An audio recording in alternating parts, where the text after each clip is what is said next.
Alright you lot. Welcome back for round 2 of the Malevolence expansion reveals. We are on a tight schedule this week, so, lucky for you, you're going to get your reveals right up front. It also means you're still stuck with robot voice. So, let's just jump into it. The more we are seeing of the demon cards, the more clear it is that mutate will be a big part of their playstyle, with games playing out differently depending on what mutations you end up with. The reveals today are also all about the mutation line of play. Starting off, we have an uncommon 5 energy troop, the Demon Brute. At 4 attack, 5 health, the Demon Brute is slightly understated for its cost. It does, however, enter with the rally effect. In this case, the Demon Brute will gain a free mutation when it arrives. Given some of the effects we have seen before, this effect could be anything from flanking, survivor, poison, or even some stat boosts. This means the Demon Brute's value will be at least equal or greater than average for its cost. Part of the advantage here is also that it will be flexible to suit the role that is needed on the board when it arrives. In case you hadn't read up on the new mechanic, 2 mutations are chosen from a pool of 10 possibilities and then presented to the player, who chooses which one to use. Those effects are then applied to the demon receiving them. For the record, I'm told that this is a demon-exclusive mechanic. There will be no ways of giving demonic mutations to infantry or Astartes troops. So, this will make the demon troops like the Demon Brute quite flexible and adaptive. Maybe you need to hit something fast, then flank is your pick. Maybe you need him to pick off some weak enemies. Try the ability that hits everything for 1 damage. In addition, the higher HP of the Demon Brute will probably give it more time to take advantage of those buffs. So far a fairly decent card. Not sure how popular it will be compared to the demon's other troops, but it seems solid enough. The fact it can react to your opponent, and what they are playing, means it will probably see a decent amount of ladder play. The Brute also comes with an activated ability for each turn you spend a point of energy. They will gain yet another demonic mutation, allowing for some really degenerate monsters. The downside of course is that it takes the Demon Brute's whole turn, and only after the turn he is played, meaning it will be harder to find a good time to use it when you're not already busy using him for more reliable smack-face damage. Like most similar activated abilities, I'd say this won't see a lot of use unless there's nothing else better to do with the Brutes or your 1 energy. Still, the card is decent enough on its own, particularly with the card I'll be revealing last. Next up are the Chaos Furies. Another card with underpowered stats for their cost? I wonder if they possibly could also have mutate? And the answer is yes. Yes, of course they do. Oh boy. Just like the last card, it's a mutation on rally, making sure you always get it and basically adding the mutation directly to the value of the card. They also have 2 other ability icons there. I wonder what those could be. Everyone place your bets.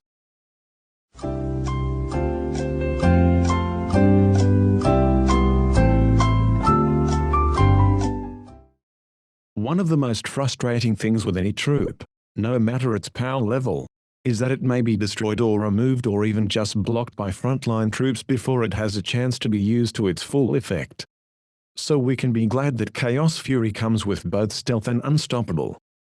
With Fury coming in at a low enough price point that is faster than a lot of stealth removal, and might feel like a waste even if it is available, it will be able to stay hidden until attacking most of the time when played on curve.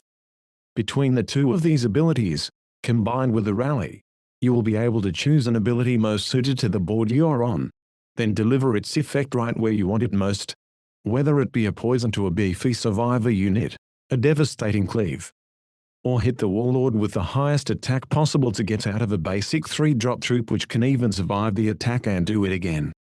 What are you talking about, Duke, you ask?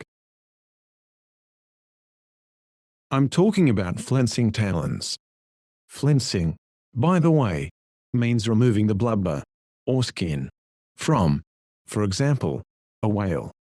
These talons certainly are made for flensing. And that's just what they do. One of these days these talons are going to flense all over you.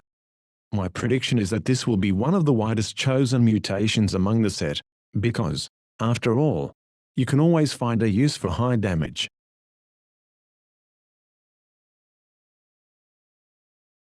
That's right. This mutation gives a full +3 extra attack to a demon.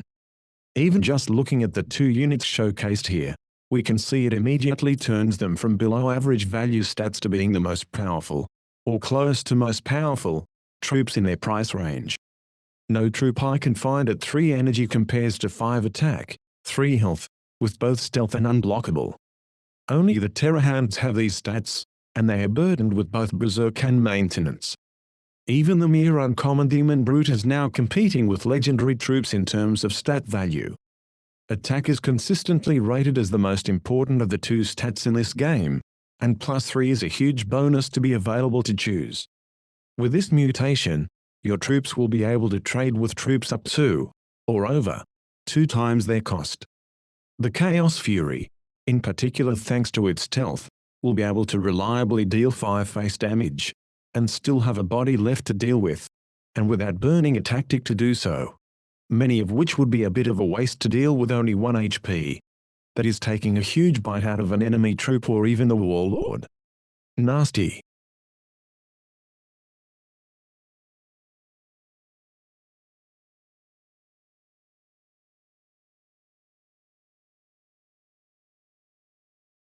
Well, that's it completely for my reveals for today.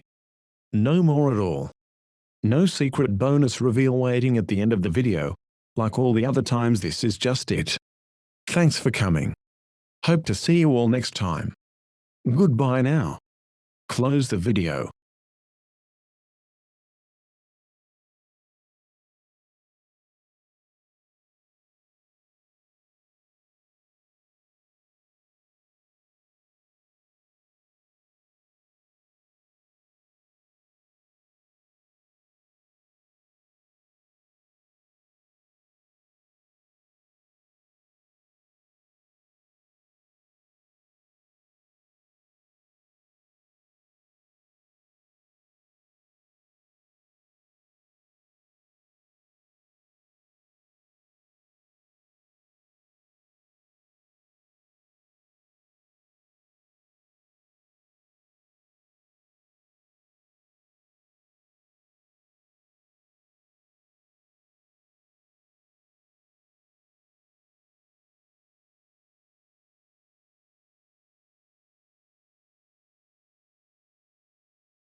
Yeah, I'm not kidding. There's really nothing more this time. As I said, scheduling issues. I'll try to make it up soon. Trademark TM.